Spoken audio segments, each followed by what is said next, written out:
Chaos at London's Heathrow Airport tonight as a renegade activist group threatens to blow up runways. Thousands remain stranded as a massive security operation grounds all flights. Tonight, more chaos at Heathrow Airport as it stands at the centre of yet another terrorist plot. I spoke to concerned travellers about their fears. This visibly shaken man has been stranded at Heathrow for 48 hours and is gripped by violent protesters. When asked if he thought life was worth living amongst such fear, all he could muster was a simple no. Okay, thanks for your time. So gripped by fear was this woman that just moments earlier she was found crying into the shoulder of a sympathetic stranger, despite claiming to have her own friends. Really, I have friends. Scenes of weary passengers close to death are a common sight at Heathrow tonight. But who's behind the threats? We found this group of protesters outside Heathrow Terminal 5 tonight.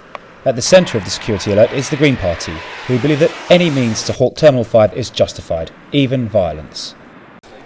The security alert was sparked when a coded message was sent to a Metropolitan Police station about a bomb factory in North London.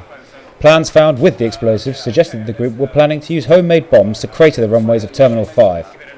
Earlier today I spoke to the BBC's military advisor about the effects of damaging a runway. Parts of the airport are most vulnerable. Fuel stocks, runways, passenger terminals, and such alike. Okay, well, the protesters have threatened to actually crater the runway. What would be the effect of explosive cratering on the runway? We'd be looking at a short-term shutdown of the airport for approximately 48 hours. However, I don't really believe that a ragtag outfit like that can do such a thing. We talk about more than just a simple fertiliser bomb. They need high-quality class explosives. But I mean, if they were to achieve that, what would be the effect of the airport? 99.9% of the air traffic would be shut down and be unable to land here. Helicopters at a push would probably be able to get in. So, given that, would Heathrow be able to run its entire international travel operation using just helicopters? Helicopters are really out of the question. Okay, so you couldn't exactly get a flight from London to New York in, say, a Gazelle? It's a possibility. But who's behind it all? This is Adam Rent, supposed leader of the Green Party's terror campaign.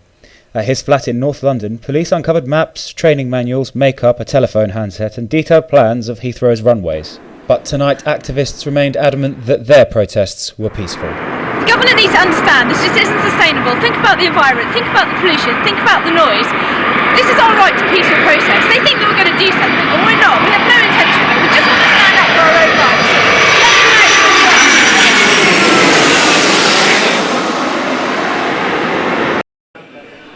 With a major security operation underway, Britain's airports ground to a halt.